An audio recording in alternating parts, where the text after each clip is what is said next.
But yeah, Graham Carney. Been working at Intertrain for roughly a month now. Wanted to get into training after 22 years of working on the railway.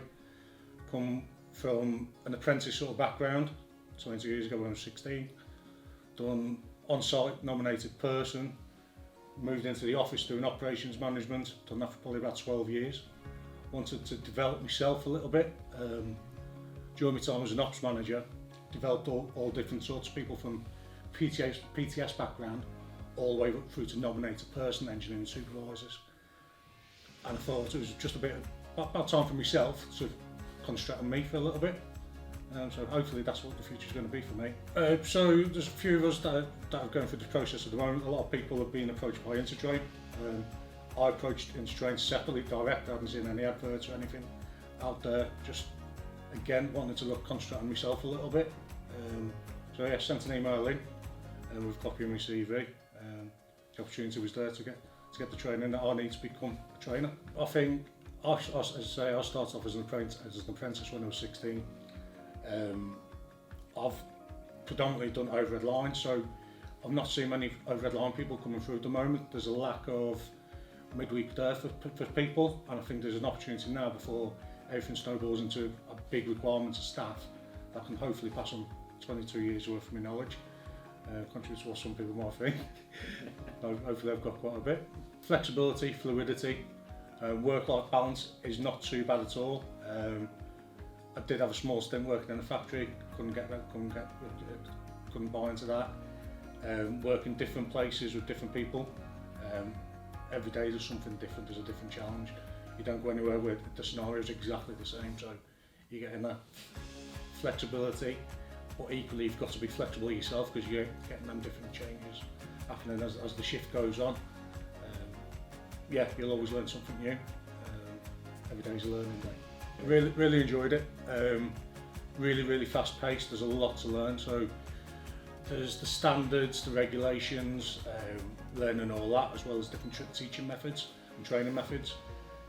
All the trainers that we're working with at the moment that are qualified trainers, getting hints and tips and techniques off them of what's going to make us hopefully decent trainers in the long run. Can't thank them enough. It's been good. Back to when I started as an apprentice, I've sort of gone with the flow and seen how my skill set sort of lent itself to different jobs as they've come along. As I say, I went from an apprentice to working in the baskets to then working in an office. This just seems a natural progression for me. What it's going to lead to, really don't know. I still like going out on site a lot. I still like engaging with the lads. Hopefully more engagement with the staff, that's probably what I'm looking forward to most. But what it means for my career, really don't know. See what's around the corner. Work-life balance, I think, I've been predominantly working Monday to Friday. A lot of other people have come from off track, so they sort of almost feel like getting the weekends back. I still want to work the weekends, I still want to engage with the staff. The balance for me hopefully won't change too much. I'm pretty comfortable with that. I'm really fortunate that I have had what I'd like to think is a half decent work-life balance over the past. I've done a lot of on-call, so the only thing I'm going to get back is my evenings. How that's going to affect me, because I'm so used to doing it, don't really know. The wife seems to think I'll struggle a little bit to switch off, which I should be able to do in this role, so we'll see. Culture seems very professional. Go back to my first day where I sat in this room actually, did an induction. Quite a lot of structure there. Some of the training courses that we've done is like level 3 teaching and training.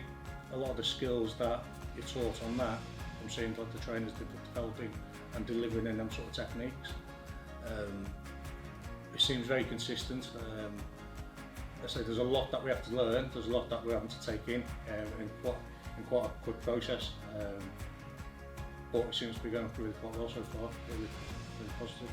Yeah, so it's not all just about the skills and competencies that you need to know all the technical questions on. There's a lot more to learn in educating younger people, understanding equality, diversity.